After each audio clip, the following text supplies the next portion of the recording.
मंचस्थ महानुभाव, सभी आदरणीय सांसद महोदय और सभी देशवासी,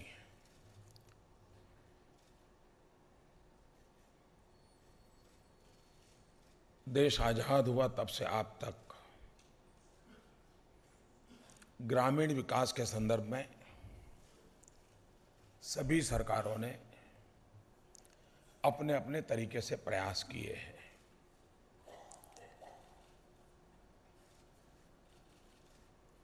और ये प्रयास निरंतर चलते रहने चाहिए, समयानुकूल परिवर्तन के साथ चलने रहने चाहिए, बदलते हुए युग के अनुकूल योजनाएं बननी चाहिए, बदलते हुए विश्व की गति के अनुसार परिवर्तन की भी गति तेज होनी चाहिए और ये न रुकने वाली प्रक्रिया है। लेकिन हर बार उस प्रक्रिया को और अधिक तेज बनाने के लिए, उस प्रक्रिया में प्राण शक्ति भरने के लिए कुछ नए एलिमेंट हर बार जोड़ते रहना जरूरी होता है।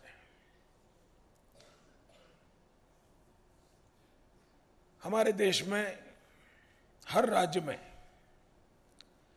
5-10 गांव जरूर ऐसे हैं कि जिसके विषय में हम गर्व कर सकते हैं। उस गांव में प्रवेश करते ही एक अलग अनुभूति होती है। अगर सरकारी योजना से ही ये गांव बनते तो फिर तो और भी गांव बनने चाहिए थे, लेकिन और नहीं बने, कुछ ही बने। इसका मतलब ये हुआ कि सरकारी योजनाओं के सिवाय भी कुछ है, और जो सरकारी योजनाओं के सिवा जो है वो ही सांसद ग्राम योजना का, आदर्श ग्राम योजना का आत्मा है।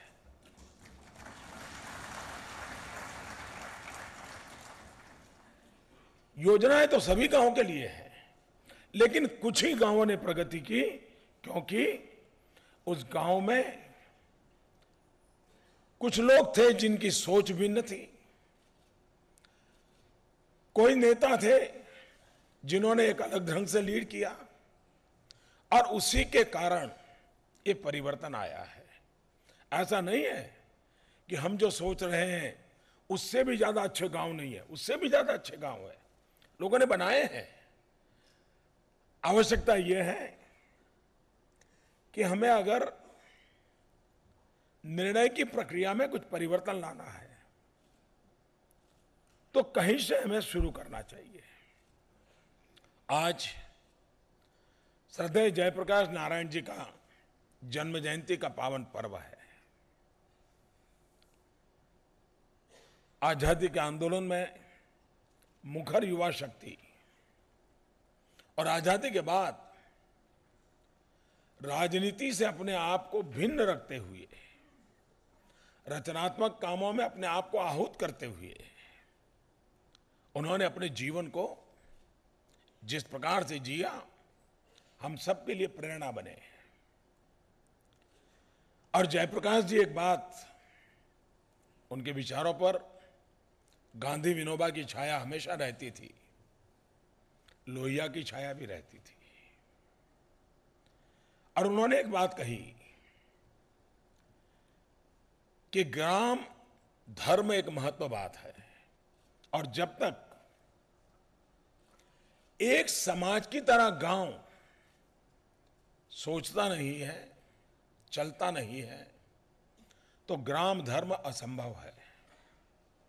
और अगर ग्राम धर्म संभव है तो ग्राम नई ऊंचाइयों को पाने का रास्ता अपने आप चुन सकता है। महात्मा गांधी के जीवन में गांव का जिक्र हर बात में आता है।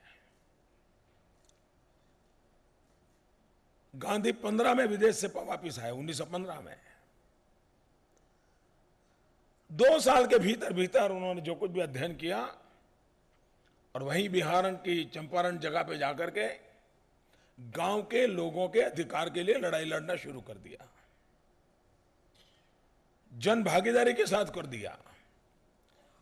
इतने बड़े आजादी आंदोलन का बीज गांव में बोया गया था गांधी के द्वारा।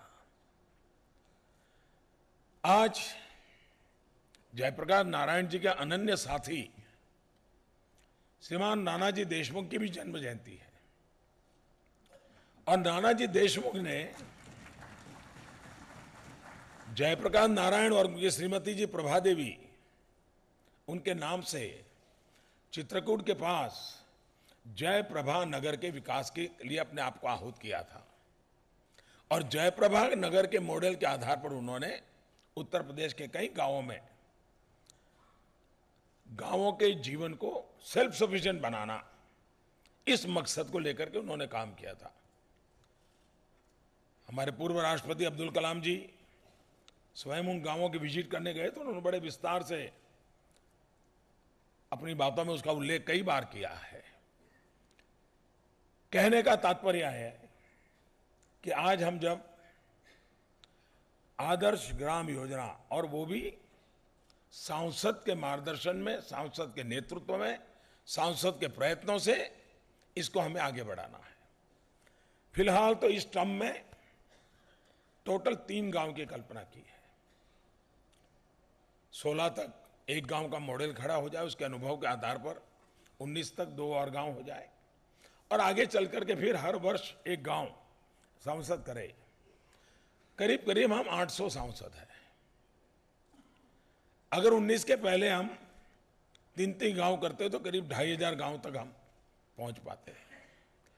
इसी योजना के प्रकाश में अगर राज्य भी विधायकों के लिए भी कोई स्कीम बनाती है और विधायक के नेतृत्व में आदर्श ग्राम, तो 6-7 हजार गांव और जुड़ सकते हैं। और अगर एक ब्लॉक में एक गांव अच्छा बन जाता है तो वो फिर बात वहां रुकती नहीं है, अगल बगल के गांवों को भी हवा लगती है, वहां भी चर्चा होती है कि भाई देखो वहां यहां हुआ, हम भी कर सकते हैं, यहां एक प्रयोग हुआ, हम भी कर सकते हैं। इसका वायरल इफेक्ट शुरू हो सकता है। और इसलिए सबसे महत्वपूर्ण बात, हम किस प्रकार से इसकी नींव रखते हैं। हमारे देश में लंबे अरसे से आर्थिक क्षेत्र में चर्चा करने वाले, विकास के क्षेत्र में चर्चा करने वाले, एक बहस लगातार चल रही है और वो चर्चा है कि भाई विकास का मॉडल टॉप टू बॉटम हो कि बॉटम टू टॉप हो। ये चर्चा हो रही है। अब चर्चा करने वालों का काम चर्चा करनी भी चाहिए, उसमें से नई नई चीजें निकलती हैं, लेकिन काम वालों का काम है कि चलो भाई कहीं से शुरू तो करें। तो टॉप टू बॉटम जाना है कि बॉटम टू टॉप जाना है, वो चर्चा जहां होती है होती रहे, लेकिन हम तो कम से कम बॉटम पे बैठ के एक गांव में देखे तो सही। इसका सबसे बड़ा लाभ ये होने वाला है जिसका अंदाज बहुत कम लोगों को है। आज सांसद अपने क्षेत्र के विकास के लिए, अपने क्षेत्र की जन समस्याओं के लिए जुटा रहता है। किसी भी दल का क्यों ना हो, वो अकाउंटेबल होता है, उसको काम करने रहना पड़ता है, हर पल उसको जनता के बीच रहना पड़ता है। लेकिन ज्यादातर उसकी शक्ति और समय तत्कालीन समस्याओं को सुलझाने में जाती है। दूसरा, उसका शक्ति और समय सरकार से काम निकलवाने के लिए अफसरों के पीछे लगे रहती है। मैं आज एकदम से इन स्थितियों को बदल पाऊंगा कि नहीं, मैं कोई कह नहीं रहा हूं, लेकिन इस प्रयोग के कारण एमपी लेड फंड होता है, उसमें भी होता क्या है, उसको इलाके के लोग कहते हैं कि मुझे ये चाहिए, ये चाहिए, फिर वो बांट देता है और सरकारी अफसर को दे देता है, देखो भाई जरा ज्यादा से ज्यादा गांव खुश हो जाए, ऐसा कर लेना, जरा छोटी छोटी स्कूल में फिर जा। आखिर का होता ही है। ये काम ऐसा है कि जहां आज उसको एक फोकस एक्टिविटी के द्वारा ये लगने लगेगा कि हाँ भाई, उस गांव के साथ आने वाले दशकों तक उसका नाम जुड़ने वाला है। वो गांव हमेशा याद करेगा, भाई पहले तो हमारा गांव ऐसा था, लेकिन हमारे एक एमपी बने थे, उनके रहते हुए ये बदलाव आ गया। आज सरकारी योजनाएं बहुत सारी हैं, टुकड़ों में शायद एक सांसद उन योजनाओं से संपर्क में आता है, लेकिन सभी योजनाओं की धाराएं एक जगह पर ले जाने में कठिनाइयां क्या है, कमियां क्या है, और अच्छा बनाने का रास्ता क्या है, ये सारी बातें जब एक सांसद एक गांव को लेकर के चर्चा शुरू करेगा तो सरकारी व्यवस्थाओं की बहुत सी कमियां उजागर होने वाली है। ये मैंने छोटा रिस्क नहीं लिया है, लेकिन मैं बहुत समझदारी और जानकारी के अनुभव के आधार पर मैं कहता हूं, एक बार सांसद जब उसमें जुड़ेगा सारी कमियां उभर करके सामने आएगी और फिर जाकर के व्यवस्था में परिवर्तन शुरू होगा। फिर सबको लगेगा, हाँ देखो यार, उस गांव में हमने इतना बदल किया तो ये सब जगह पे हम कर सकते हैं। आज होता क्या है, एक गांव में एक योजना होती है, टंकी एक जगह पे बन जाएगी, पानी का ट्यूबवेल दूसरी भी जगह पे होगा। जहां टंकी है वहां ट्यूबवेल नहीं, जहां ट्यूबवेल है वहां टंकी नहीं। खर्चा हुआ, आउटपुट हुआ, आउटकम हुआ नहीं हुआ। और इसलिए आउटकम पर फोकस देने के लिए एक बार सांसद गांव के जीवन की सभी बातों से वो जुड़ने वाला है। इसमें इतनी फ्लेक्सिबिलिटी है इस कार्यक्रम में कि वो अपनी मर्जी से कोई गांव चुन ले, हो सके तो 3000 5000 की बस्ती में हो, लेकिन इसका मतलब ये नहीं कि कहीं 2800 2600 है तो लेना नहीं, और कहीं 5200 हो गई तो हाथ मत लगाओ। ये फ्लेक्सिबल है, लेकिन मोटा मोटा अंदाज रहे कि 3000 5000 की बस्ती रहे तो एक व्यवस्था करिए। और जहां पहाड़ी इलाके हैं, ट्राइबल इलाके हैं, वहां इतने बड़े गांव नहीं होते, तो वहां 1000 और 3000 के बीच की संख्या हो। सिर्फ एक शर्त रखी है मैंने, वो शर्त ये रखी है कि ये उसका अपना गांव नहीं होना चाहिए।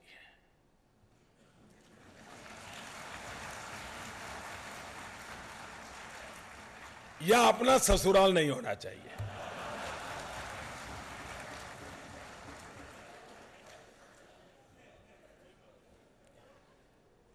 इसके सिवाय वो कोई भी गांव सिलेक्ट करे, वहां के जनप्रतिनिधियों के साथ बैठ कर क्या करे।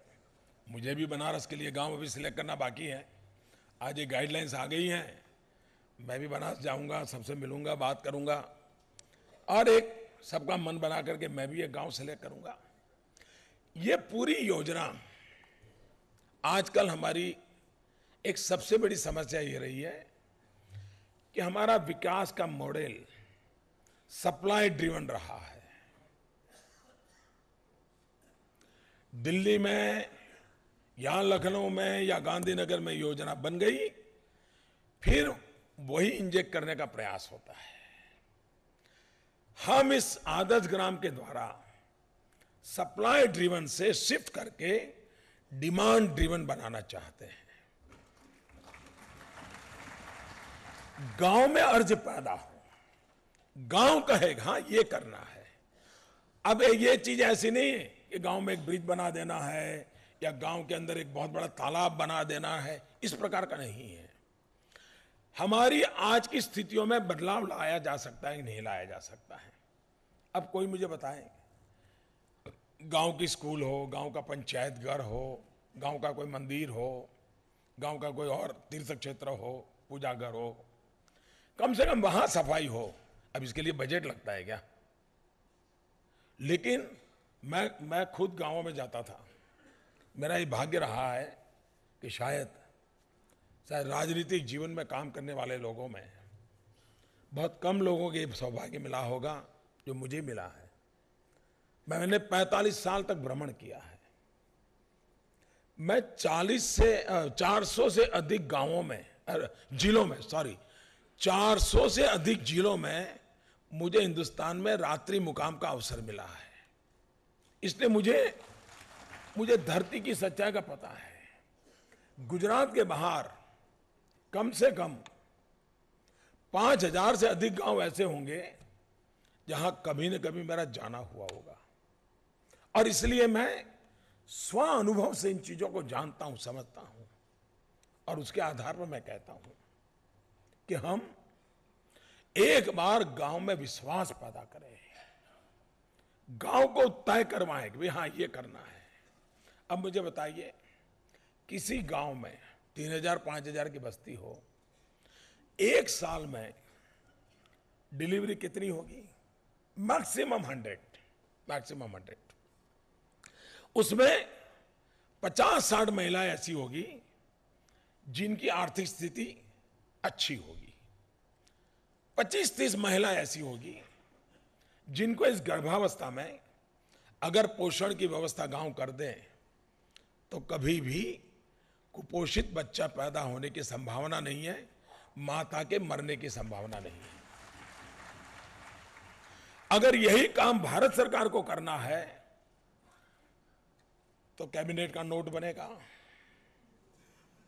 डिपार्टमेंट का कमेंट आएगा, कैबिनेट पास करेगी, टेंडर निकलेगा, टेंडर निकलने के बाद क्या होगा सबको मालूम है। फिर 6 महीने के बाद अखबार में खबर आएगी कि ये हुआ। इसमें न टेंडर लगेगा, न बजट लगेगा, न कोई कैबिनेट की जरूरत पड़ेगी, कोई मंत्री की जरूरत पड़ेगी। गांव के लोग मिलकर तय करेंगे कि भाई हर वर्ष 25 महिलाएं अगर गर्भावस्था है, गरीब हैं, तो उनको 3 महीने 4 महीने एक्स्ट्रा न्यूट्रिशनल फूड के लिए हम गांव के लोग मिलकर के काम करेंगे।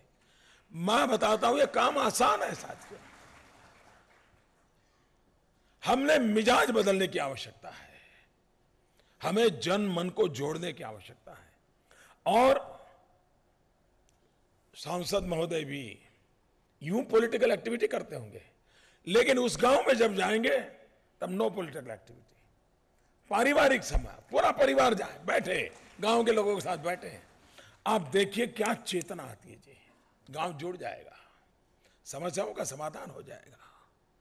हमारे यहां सरकार की योजना से मध्याह्न भोजन चलता है, अच्छी बात है, चलाना भी चाहिए। लेकिन गांव में भी 80-100 परिवार ऐसे होते हैं जो अपना जन्मदिन, अपने पिताजी की पुण्यतिथि कुछ न कुछ मनाते हैं। अगर थोड़ा उनका संपर्क करके कहा जाए कि आप भले मनाते हो, लेकिन आपके जीवन का अच्छा प्रसंग हो, आप परिवार के साथ स्कूल में आइए, घर से कुछ मिठाई विठाई लेके आइए, और बच्चे जब मध्याह्न भोजन करते हैं आप भी उनके साथ बैठिए, आप भी अपना कुछ बांटिए। मुझे बताइए सोशल हार्मनी का कितना बढ़िया मूवमेंट चल सकता है। एट द सेम टाइम मध्याह्न भोजन की क्वालिटी चेंज लाने के लिए ये इनपुट काम आ सकता है कि नहीं आ सकता है। कोई बहुत बड़ा सर्कुलर की जरूरत नहीं पड़ती, बहुत बड़ी योजना की जरूरत नहीं पड़ती। ये तिथि भोजन का कार्यक्रम हम आगे बढ़ा सकते, नहीं पकड़ सकते। गांव में सरकार की योजना है गोबर प्लांट लगाने, गोबर गैस के प्लांट लगाने के लिए। होता क्या है हम सबको मालूम है, कोई बेचारा एक आध व्यक्ति लगा देता है, पैसे हैं, सरकारी पैसा लाने की ताकत है, लगा देता है, लेकिन गोबर नहीं मिलता है, और फिर वो 1 साल 2 साल में वो एक स्मारक बन जाता है। अब ये स्मारक बनाना कितना बनाते रहोगे आप। लेकिन अगर मान लीजिए गांव की ही गोबर बैंक बना दी जाए, एक जगह पर गांव में जितना गोबर हो, जैसे बैंक में रुपया जमा कराते हैं, गोबर बैंक में गोबर जमा कराते हैं, उसका एक कॉमन गैस प्लांट बने, पूरे गांव को गैस सप्लाई हो, धुएं से चूल्हे में काम करते करते हमारी माताएं बहनें गांव में जो परेशानियां करती हैं, बिना खर्च ये संभावना है कि नहीं है? पूरी संभावना मैं देख रहा हूं। और जो गोबर जमा करें, जब खेती की सीजन आए उतना ही उसको वापस दे दीजिए फर्टिलाइजर, गांव की गंदगी जाएगी, फर्टिलाइजर मिल जाएगा, गैस मिल जाएगा, और पूरा गांव साफ सुथरा होने के कारण हेल्थ पैरामीटर में जो सुधार आएगा वो एक्स्ट्रा बेनिफिट है। मेरा कहने का तात्पर्य यह है कि हम खुद इंटरेस्ट लेकर के गांव में एक माहौल बनाए। मैं कभी सोचता हूं क्या गांव के लोग अपने गांव के प्रति गर्व करें, ऐसा हम माहौल बनाते हैं क्या? जब तक हम ये पैदा नहीं करेंगे बदलाव नहीं आएगा जी। ये बहुत आवश्यक होता है। गांव का अपना भी तो जन्मदिन होता है, उसको एक उत्सव के रूप में गांव वाले क्यों ना मनाए। उस गांव के लोग पढ़े लिखे जितने शहरों में गए हैं उस दिन खास गांव में क्यों ना आए। सब मिलकर के आएंगे तो सोचेंगे यार अपने गांव में ये नहीं, चलो अपन मिलकर के ये कर दें, ये गांव में ये करना चाहिए, मिलकर के कर दें। ये जब तक हमारा मिजाज बना, और मैं मानता हूं आदर्श ग्राम योजना के मूल में सरकारी योजनाएं पहले भी थी, परिवर्तन नहीं आया है। जो कमी थी उसको भरने के लिए ये एक प्रयोग है, यही अल्टीमेट है। ये अगर मैं सोचूंगा तो मैं मनुष्य की बुद्धि शक्ति पर ही भरोसा नहीं करता हूं, ये अर्थ होता है। कोई पूर्ण सोच नहीं होती है, हर सोच पूर्णता की ओर आगे बढ़ती है। और इसलिए मैं उस तत्व में विश्वास करता हूं कि कुछ भी अल्टीमेट नहीं है। जो अब तक हुआ अच्छा है, जो आज हो रहा है एक कदम आगे है, आगे कोई और आएगा और अच्छा करेगा। अगर हम इसी को पूर्ण विराम मानेंगे तो काम नहीं चलता। लेकिन कहने का हमारा तात्पर्य है कि एक वहां की रिक्वायरमेंट के अनुसार लचीलेपन के साथ सरकारी तंत्र भी हुक्म से काम न करवाए, प्रेरित करें, हम प्रेरित करके करवाएं। मैं विश्वास से कहता हूं 2016 के बाद जिस सांसद ने काम किया होगा वो अपने रिश्तेदारों के लिए हमेशा उस गांव में एक तीर्थ क्षेत्र के रूप में बनाएगा और गांव रिश्तेदारों को कहेगा अरे चलो चलो मैंने जो गांव बनाया देखने के लिए आइए। ये जो सेटिस्फेक्शन लेवल है ना, वो किसी के भी व्यक्ति में जीवन में समाधान देता है। जयप्रकाश नारायण जी ने एक महत्वपूर्ण बात बताई थी, मैं समझता हूं आज के युग में ये बहुत ही हम लोगों के लिए प्रेरक है। उन्होंने कहा भाई लोकतंत्र में और राजनीति को अलग नहीं किया जा सकता। लोकतंत्र का स्वाभाविक स्वभाव है राजनीति का होना, यह आवश्यक है। लेकिन गंदी राजनीति के कारण हम परेशान हैं। गंदी राजनीति के कारण बदनामी हुई, पूरे राजनीतिक क्षेत्र की बदनामी हुई है। मुद्दा ये पार्टी वो पार्टी नहीं है, एक विश्वास के माहौल को चोट पहुंची है। तो जयप्रकाश जी ने अच्छी बात बताई थी। उन्होंने कहा था कि राजनीति से मुक्ति ये मार्ग नहीं है, मार्ग ये है गंदी राजनीति की जगह उदार और अच्छी राजनीति इतनी तेज आए ताकि उसकी जगह ले ले। मैं मानता हूं सांसद आदर्श ग्राम योजना एक रचनात्मक राजनीति का नया द्वार खोल रही है। जो उस गांव में हमें वोट मिले या न मिले, उस गांव की कोई बिरादरी हमारा सहयोग करे या ना करे, मेरा उस गांव के किसी नेता के साथ पड़ती हो या ना पड़ती हो, इन सब से परे होकर के एक गांव के लिए ये सारे बंधन सब गांव के बाहर छोड़ के आ जाऊंगा। यहां तो गांव एक कम्युनिटी है, गांव एक सामूहिक समाज है, एकरस समाज है, एकत्व की अनुभूति से करने वाला है। और सपनों को पूर्ति करने के लिए मैं एक कैटलिक एजेंट के रूप में, मैं एक फैसिलिटेटर के रूप में मैं उनका साथी बनकर के काम कर सकता हूं क्या? जब 2016 में इस अनुभव के आधार पर जब संसद में चर्चा होगी, मैं जानता हूं कि इस अनुभव के बाद जब सांसद पार्लियामेंट में बोलेगा, अनुभव के आधार पर बोलेगा, कितनी ही असंवेदनशील सरकार होगी उसको भी संसद के अपने अनुभव की उस बात को मानना पड़ेगा। कितनी भी बहुमत वाली सरकार क्यों ना हो, उसको अपनी नीतियों को बदलना पड़ेगा। संसद की बात का महत्व बढ़ जाने वाला है। कोई सरकार नकार नहीं पाएगी कि भाई तुम तो फलानी पार्टी को ठीक है आलोचना कर दो, नहीं होने वाला है। क्योंकि वो कह रहा है कि मैं उस गांव में गया था, मैं एक काम कर रहा हूं, मेरे गांव में दिक्कत आ रही है, आपकी नीतियां गलत हैं, आपकी योजनाएं गलत है, आपके अफसरों को समझ नहीं है, तो बोलेगा। उस बोलने में जो वजन होगा, जो ताकत होगी, वो सरकार की नीतियां बदलने के लिए कारण बन जाएगी। और ये देश को बॉटम टू टॉप वाला जो रास्ता है ना, वो उसी से चुना जाने वाला है। एकेडमिक वर्ल्ड में टॉप को बॉटम, बॉटम टू टॉप चर्चा होती रहेगी, हम कहीं से शुरू करना चाहते हैं। और इसलिए मैं कहता हूं सप्लाई ड्रिवन नहीं, डिमांड ड्रिवन हम विकास को ले जा सकते हैं। सरकार के द्वारा नहीं, समाज के द्वारा विकास का रास्ता चुन सकते हैं क्या? सरकारी सहायताओं के साथ साथ जन भागीदारी के महात्म्य को बढ़ा सकते हैं क्या? हम एक आंध्र के गांव का देख रहे थे। इतने छोटे से गांव में उन्होंने 28 कमेटियां बनाई हैं। सारी कमेटियां फंक्शनल है, यानी ऐसी नहीं है कि मालाएं पहनने के लिए है। सारी कमेटियां फंक्शनल है और उन्होंने उन काम को करके दिखाया है।